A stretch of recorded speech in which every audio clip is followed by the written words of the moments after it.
Well, as expected, it's been a fairly quiet end to the transfer window at Southend United as we try our best to trim the squad and give ourselves a chance to compete on all fronts this season.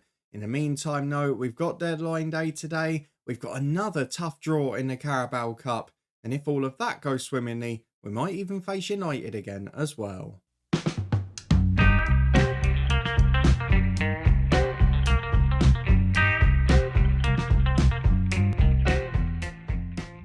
Yes, hello, and welcome along to part 111 of Saving Southend with me, Daniel.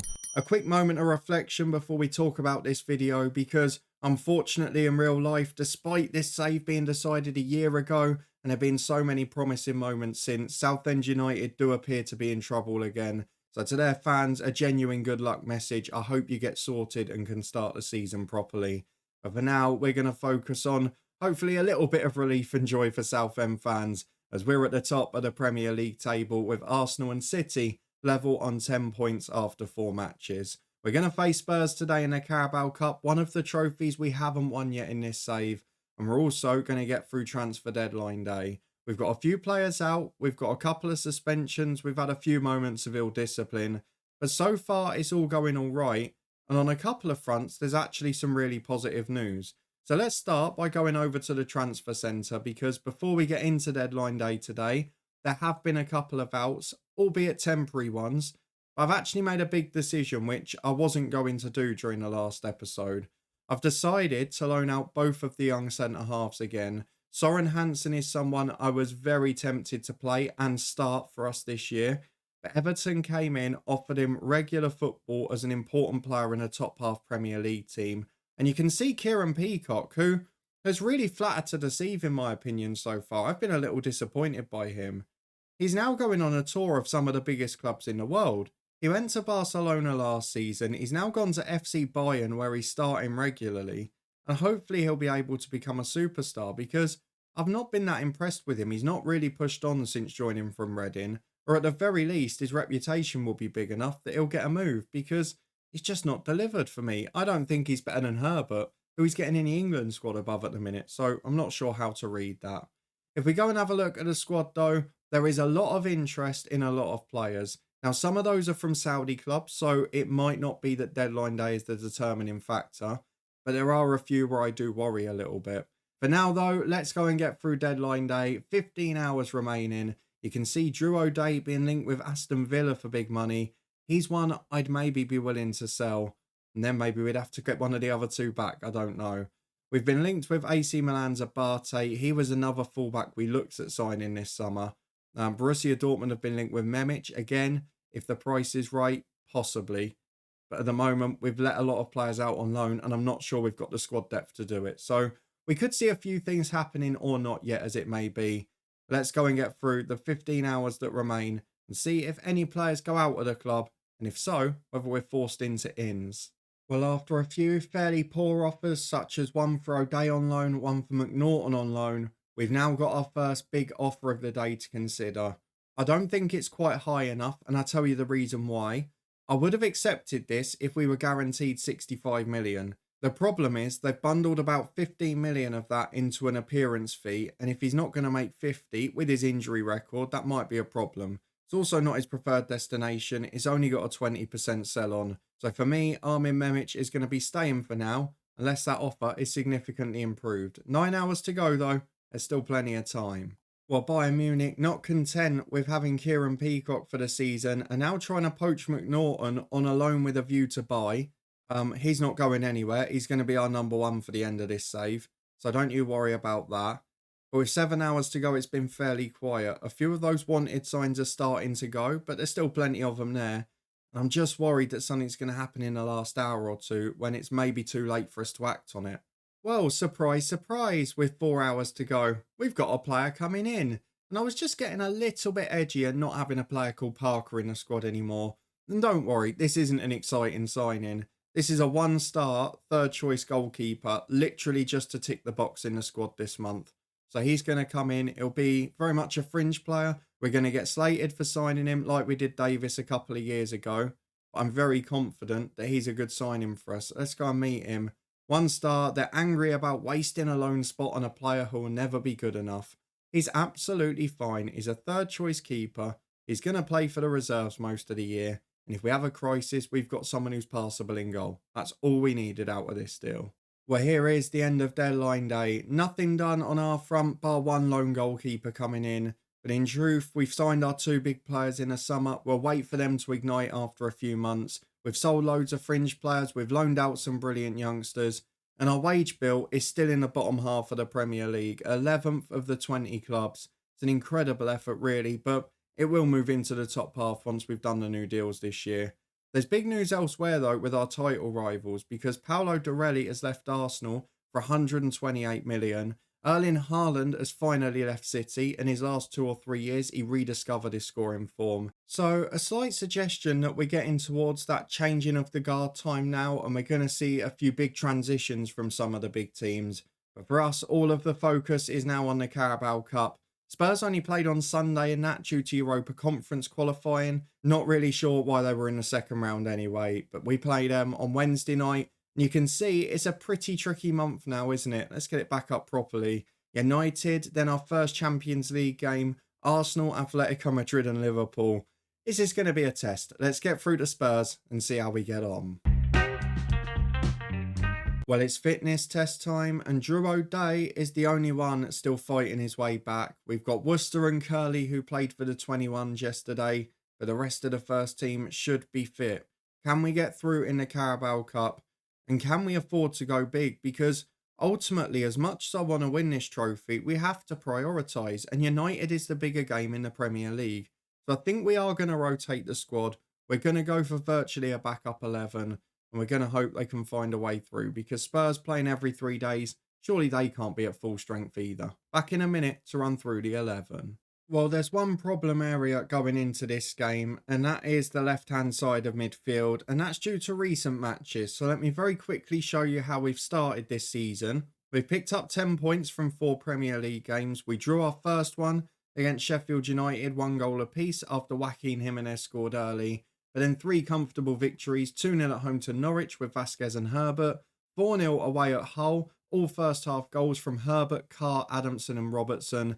And Ashley Carr, again, very much star of the show, as he opened the scoring against Fulham. And then despite a Ryan Adamson red card, we got 3 more goals, with Wills and Teddy Ivanov scoring 2. Ivanov actually playing off the inside left when he did that. That's part of today's plan as well. So in a really good position, but with injury to Vasquez and suspension to Adamson, we are without a left-sided midfielder. For now, this is the team we're going for to make do with that.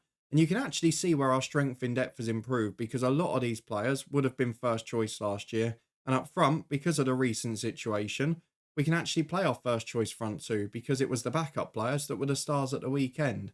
So is Logan McNaughton getting a cup game in goal? Memic and De Angelis the fullbacks, with Rakowski and O'Day at centre-half. Rakowski at the moment is first choice, but Sanchez another that's injured.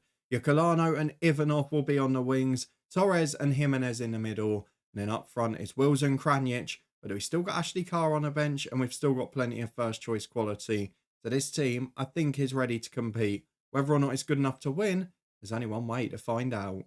Well, here we go then, and it's the front two that have caused us so many problems in the last season. Pashaj, a brilliant striker. Van Persie just seems to have the scoring knack against us. But they've got good players all over the pitch. It's going to be a tough game, this. So let's tell the lads to do what they can, give them a bit of encouragement. We're going to push Ivanov up on the left-hand side. We'll get him as that inside forward on attack, which has worked a treat for him in the last few games. And hopefully we'll be able to find a way forward. I was tempted to let De Angelis go on the attack into that wing-back duty, which we've used with the other boys this season. With Memic and De Angelis, I just want to stay solid for now. So let's go and get through to the dressing room, through the tunnel interview, and into the first half of the Tottenham Hotspur Stadium. Our Carabao Cup drought has continued throughout this save, but can we find a way now of getting to the latter stages? Into the first half we go, as we hope to find out the positive answer. Well, 10 on the clock, and it's Spurs with the attacking throw on the left with Mikey Moore, though Rakowski's nicked the ball, and we try and break away, but that pass is pretty aimless. In the end, Spurs are able to just come forward again. We're struggling to get out at the minute, though De Angelis wins it. Jimenez with a pretty ambitious back pass, but it's well dealt with by McNaughton, who goes long to Kranjic. Out to Yukulano on the right, who again has struggled with injuries after the Olympics. Kranic has been released though. He's fired it wide. There's interest from Saudi. He's been unhappy. He wants 210 grand a week, which is nearly double our top earner. It's the sort of position where we're going to have to make a big decision soon, because he's still got a release clause of 100 million. As Van Persie releases down the right to Pashaj. What a turn that is. Done the defender inside out. O'Day couldn't deal with it, but in the end, it's a heavy touch through to the keeper. And McNaughton's had a fairly assured start here as he gets the big kick out towards Ivanov. Bit of extra height out wide and a good touch from Torres, but somehow, within 3 touches, we're back with our own goalkeeper again. Rakowski plays out to Jimenez and now Yukulano. We haven't seen him go on a run yet today. We're keeping possession well though, as Jimenez finds him again. Yukulano does now take on his man. Gets past him and towards the byline. This is what we like from him. Big ball to the back post. Joe Wills is up. And the header is just over the bar. The morale's a bit flat, so I'm going to throw a bit of encouragement in. But overall, it's been a good 20 minutes from us. We're just past the half an hour mark. It's been a little quieter in recent moments, but it's Spurs on the attack there. Oh, Jimenez, they've just not read each other there. Jimenez plays the ball to feet. Wills is running round the corner. In the end, Spurs intercept. They work down the right with Tavares. It might be costly. Van Persie's up. He hits the bar. He always finds a way against us. It petrifies me. Becoming one of the nemesis of the save. And with 5 to half time, we've been just about the better side, but it's still 0-0. And you feel we're going to tire, so we want to be careful here, as Roussel's got the free kick. Could be even worse if we go in behind. Another one off the woodwork. The set pieces are really causing us problems, as Moore's got it again on the edge of the box. Chance to shoot, but he crosses to the back post. Carlos keeps it in. Ivanov with a sliding challenge, and I think we've just about survived it. But we are going straight from the Spurs throw. It's a little bit of pressure they're putting us under here. We can't get away. O'Day finds Torres in his own box, but again, the clearance is aimless. It's desperate, to be honest. It's just trying to get it out for the sake of it. As Roussel, in the centre circle, finds Van Persie, and now Pashaj. We know he's got the quality, and he beats the defender again. McNaughton well down to his right. It is 0-0 at the break, but Spurs really came into that at the end. So let's get through the dressing room. I don't really know what to say here. Have we played well? I'm not sure we have. I mean, I'm going to say it because we're going to put trust in this new brilliant assistant manager, who's a great man manager too. Mike Dodge, you better have delivered for me here. Into the second half we go. The Ivanov experiment on the left isn't really working for us here. As you can see, all the Spurs attacks are coming down the right. I think the only other option we've got really is to put the new left-back Carlos on out there. He's a bit more of a traditional winger. As Van Persie works down the left-hand side again. Chance to get the cross in. It's a good one. And it's Rakowski with the own goal. Felt he had to stick the leg out because Pashaj was attacking at the back stick. And it's a horrible deflection into his own net. Really poor. And we've not really seen a reaction either, which is the biggest concern. Joe Wills does win the ball back deep though. And Kranic has a chance to break. What can he do? He's a bit isolated up there. Does find Yukulano in support though. And he starts charging down the right. Has beaten his man with a lovely bit of skill. Ivanov up at the back stick. And he's headed it straight into the keeper's hands. That's really poor. I would have expected more there. As it's cleared long downfield, Rakowski wins it. Has he been affected by that own goal? As Wills goes left. Has support from De Angelis. He's got space to run into, but not confident to take his man on. Torres finds Wills. Kranic with him. Good ball over. Beats the defender. Beats the post and the keeper. It was fairly close for offside, so I don't want to over-celebrate. But I think it's okay. Really lovely work from the front two. Good little dink over the last defender. And Kranic has got his goal. 1-1. And with an hour gone, we're starting to come into it. But it's straight at the other end for a Spurs free kick. Oh, keeper. Oh, I know we've got to play the young keeper to get him experience, but that's not good. Really, really poor. He's made the decision to come and he's got nowhere near it. Let's make some changes now. We're going to go for Kranic on a yellow card, replaced by Ashley Carr, who's the man at the moment. We're going to go Joe Wills replaced by Ivanov up front, and then Wills replaced by Carlos on the pitch. He'll become a winger on support, as he was in the left midfield role, what we normally have. We're also going to go Rakowski off for Herbert. We need him at the weekend. Gomez on at right back to give us a bit more attacking intent. And I'll leave the last one for 5 more minutes, but it's a little bit of a worrying performance defensively. Considering that 3 of that back 4 was first choice last year, it's not been the greatest of efforts. You've got Tavares with a throw on the right, and if Spurs score again here, we're in trouble. We've just got to stay in it, go attacking late, nick an equaliser, and then hope we win on pens. But at the moment, we can't keep possession. Jimenez gives it away in his own half. De Angelis does well. Ivanov releases Ashley Carr. He's had a great start to this season. He goes wide to Carlos, the new boy. In the box he goes. Jan Carlos, first goal for the club. Did I say I signed him as a left back? We've got one of the best left wingers in the world here. Ashley Carr sets it up. Jan Carlos with the goal. It's 2-2. It's a wonderful bit of football. And with 15 to go, I'm going to take, I think, Jimenez off. We're going to replace him with Peter Bernberg. Not a bad sub to have at this point. We'll put Torres into the box-to-box role, and we'll hope we can produce that moment of magic again. We are the better team. We've had the better chances, but we've offered opportunities up to Spurs, which is still a worry. We're going to encourage the boys, and with 5 to go, do I twist? We've got a corner kick. That might make our decision. Yukulano to the back stick. Their keeper with a less than convincing punch. And the flick-on's only as far as Ivanov. Why have we got no one back? I'm still unbalanced. And I've not changed the set pieces here. Bernberg picks it up again. It goes wide to Gomez. Picked up another yellow card. He loves that since he's come in. Gomez to the byline. Cross to the back post is good. Carlos is up again. Oh, I might have to adjust something tactically here. Because Carlos has come on the left wing. And he has been remarkable. He might have just won us this Carabao Cup tie. There are 6 minutes added on. We're nearly halfway through them. And I'm going to get the time wasting on because we've got to get through. I really want to win this trophy. I don't want to get to the end of my career and say we didn't win a Carabao Cup. Let's give it a go. We're going to drop the defensive line there. I will just drop Carlos into a midfield 4. And we're back to almost our traditional tactic there. 6 minutes of added time played. Southend United are through. The team selection gamble paid off. McNaughton got away with his error. And Gomez, the new right back, Carlos, the new left back, they combined off the bench to turn it around. Brilliant performance from both, and 2 new heroes in the club. You know what? I really don't think the FM gods want us to win this trophy. Spurs away will be followed by City away. You just can't buy some luck in this draw. Honestly, it's a joke. Let's get through to Saturday, where we play City's rivals, Manchester United. Well, I'm really annoyed today as we come back for the United game because I thought we'd got away with it. We knew Ryan Adamson was getting his ban extended because it was a horror tackle he got sent off for. But I thought he was going to get it until Monday and he was going to be able to play in this game and then get his further 2 matches. That would have meant Vasquez would have been close to back for the next league game. As it is, it's not to be. So we've got the same problem on the left-hand side. We've got other problems to contend with. But United haven't started great. We played them in a Community Shield and we gave them a good game. That was with a slightly rotated team. Let's see if we can bat out our strongest today. We'll be back in a minute to run through the 11.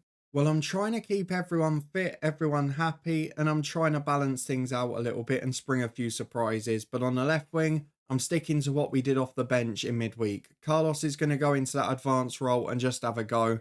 If he can play that well again, we're going to have a field day. Don't forget, was it last year or the year before that we won 6-2 at Old Trafford? We have had a lot of bad days there, but we've had the odd good one recently too. I've kept Drew O'Day in instead of Rakowski, who scored the own goal, was awful and has a heavy match load now after midweek. We've brought both of the centre midfielders back in, but I have kept Yukulano on the right, I've kept De Angelis at left back, and I've kept the 2 strikers together. Sadler and Gomez also return. So this is pretty close to our first 11, but I think it's fair to say I don't 100% know it yet, which I've been able to say most years. But this season, I don't know whether O'Day, Sanchez or Rakowski are the partner for Herbert. I still don't really know who my first choice wingers are. And I'm still unsure about this Kivrakidis role, whether it's him, Jimenez or Torres alongside Bernberg. So there's a few decisions to make, but this performance could help. If it's a good one, if it's a winning one, I might have spotted the winning formula. Well, United are all changed from the Carabao Cup as well. The return of the 2 original stars in Højlund and Mainu, 2 of the other young stars from the world of football in Gusto and Trubin, and some of their other brilliant players, including Captain Georgiou, Sarpay, Florian Wirtz, who we know very well from our Bayern Munich stint in the head coach. Let's go and get through the dressing room though. Let's go and tell the lads to do what they can. Bernberg is nervous. I don't know why. His attitude's just a bit off at the minute. So let's see if we can get the performance we need here and whether the 2 strikers, having both scored in recent games, can get themselves back amongst the score sheet again. The one thing I did forget to do, which will change now, is just push Carlos up there, because it worked so well in midweek that I feel I have to gamble it now. He's earned his spot there, and while we've got injuries and suspensions, he could make that spot his own, and who knows, him and De Angelis could be first choice. 12 on the clock. It's been a quiet start so far, but while it stays 0-0, I'm fairly comfortable at the minute. As we work down the left, we lose possession again with our own back four, and you can see there's not much of a midfield to protect us today, and that's also impacted by Carlos playing further forward on the left. I don't know what it is with Bernberg. He's this brilliant world-class player. He's always throwing his toys out the pram. His attitude isn't right. He's just not producing what everything suggests he should. We've been absolutely battered in this first half, but, and I say but, the crucial thing is it's 0-0 going towards the break, and it might get even better. Wills flashes one across the box, but we still don't manage a shot from it. We have nicked it high here with Gomez, though, to Bernberg.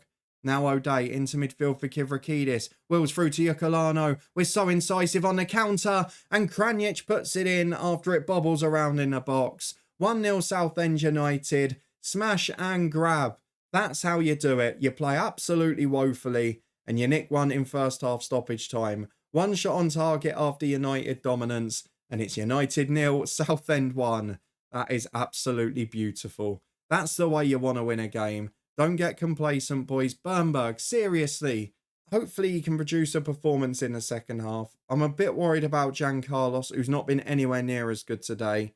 But he is basically filling a void for us. Maybe confirms it's not the long-term solution. Certainly not against the best opposition. And you can see the whole midfield now. Morale on the floor. Why on earth that is, I'm not too sure. Let's throw a little bit more encouragement, which is probably not the solution at 1-0 up, actually. Briefly forgot the scoreline there. With just over 20 to go, we will make some changes. And after the mistake with the team talk, we need to get it right. I'm going to take Yukulano off for Robertson. I'm going to take De Angelis off. I'm going to move Carlos back. And I'm going to go for, I think, Roy Curley, just because it's almost like two fullbacks in front of the other. I don't know why all of these guys can play left wing, but they can't play left midfield. That's another story for another day. But those two will come on. We're also going to take off Kivrakidis with apprehensive for Jimenez, who we know what we're going to get from. Joe Wills will come off up front for Ashley Carr. Kranjic will go to the other side. And I'll leave the last sub a few more minutes, but it might be Rakowski because O'Day's not been convincing. No, we could be level before we make them because here United come down the right with Mainu. And Sadler there to claim again. What a performance from him. 8.5 rating, by far the best on the pitch. It looks like he might be a crucial one if we're going to get points from this match. Kivrakidis down the right to Yukulano. We couldn't smash and grab one again, could we? Kranjic towards the left-hand side for De Angelis. We do not deserve a 2-goal lead, but De Angelis puts it in. Joe Wills heads it, and we've got one. How on earth are we winning this game 2-0, people? This is one of the worst performances we've put in a long time. And somehow, we're 2-0 up with 20 to go. That's Joe Wills' final contribution. And it's an important one, isn't it? Free kick for United to the back post. Carlos heads away. There's that height we were talking about. Herbert steaming down the right wing. What's happening? Maybe United will collapse now or offer up some space at the back. Or maybe we'll just give it away with a ridiculous pass from Herbert. Down the right to Poku. Into Gusto. Big ball through the middle. We've been carved open there. Poku shot again. Jude Sadler, take a bow. What a footballer, honestly. What a footballer. Bernberg is struggling physically in the middle. I think I'm going to bring Torres on as my last sub. Let me just see out this corner first. Oh, it's a wonderful save. It is an incredible save. He's up to 8.7, 8.8 now. Jude Sadler. I tell you what, we might have a young wonder kid ready for the future. But Jude Sadler's got a bit of life left in him yet. Look at these match stats, honestly. 11 shots on target. He saved a lot of them. And we've had 3 and scored 2. It's the ruthless edge at both ends of the pitch. When the defence and the midfield are misfiring, you need a world-class keeper and a world-class striker. As Hoyland scores, but that's got to be offside. Got to be offside. If not, I want to know where on earth Drew O'Day was, because he's got to be back there if that's not off. Goals awarded. That's appalling from O'Day. And he's now picked up an injury as well. Maybe that's the explanation. I still wouldn't call this game over because we've run out of steam a little bit here. And United have got a free kick. Dangerous position. What a save again. How many times can I say it? I could just walk away and put it on a loop. Because every 30 seconds it's got to be said. As Jimenez, oh, short back pass. Got away with it. Second time. Don't do anything silly, please.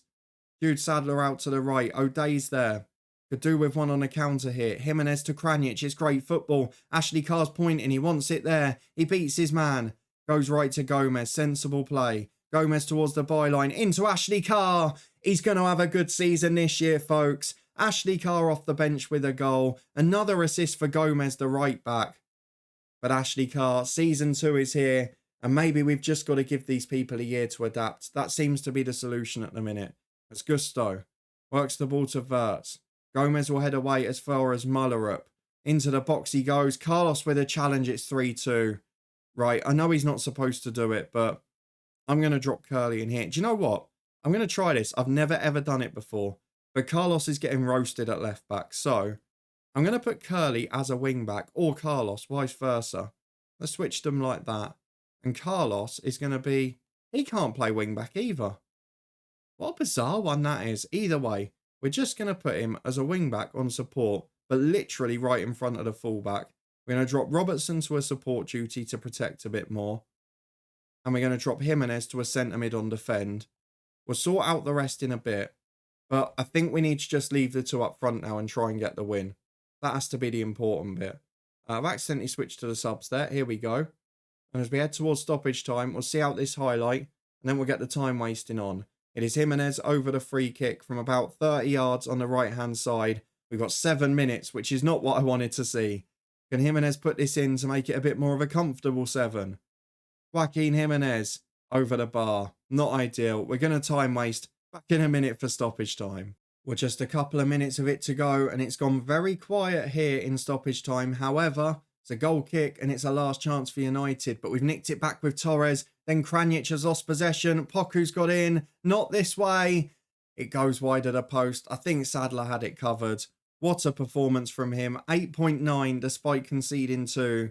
We did not deserve to win that game. We didn't even deserve to draw it. But we've won 3-2. We've got the goal threat. And Kranic, Wills and Carr, 3 world-class strikers, have all delivered the big moments. We win despite not being at our best. We stay at the top of that Premier League table. And that is a very important result. But by God, are we going to have to improve in terms of performance. Lots of other teams slipping up. Arsenal have drawn, you can see there. Liverpool won 6-0, but that's only 10 points from 5 for them. They're always the team that comes on strong at the end, though. For now, though, let's have a look at the schedule because we're going to be back very quickly. And I think you'll see the reasons why. After the Young Boys Champions League game, we have got a triple header that I cannot refuse. I know a few of you like them. So we're going to finish the week with a triple header against Arsenal, Atletico Madrid and Liverpool. 3 games in 7 days before the international break. I'm probably going to have to rotate against Atletico, but it should be all right because our group's fairly kind. We've got Young Boys at home. We've got AIK at home.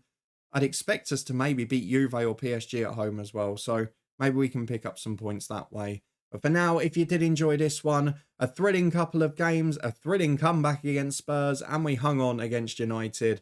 And please do put a thumbs up on the video. Let me know what you thought of the transfer window as a whole, the new stars coming to the fore, and an old new star in Ashley Carr finally delivering. If you want to stay up to date with the rest of the season and that big triple header on Saturday, subscribe and turn that notification bell on. In the meantime, we'll be back with another big one from our coach's head save tomorrow. The director of football had a very dramatic deadline day and transfer window, which you can find in the eye above from yesterday's episode. We also had a bit of fun in the cup there too. But in addition to that, you can also find a link in the eye above to the Twitch channel where we've got regular Euro 2024 watch-alongs and a fun FM save with Aberdeen. And you can also find the football podcast where we've been back busy at the manager specials this week with the new championship season coming soon. But thank you very much for watching. Your support is massively appreciated.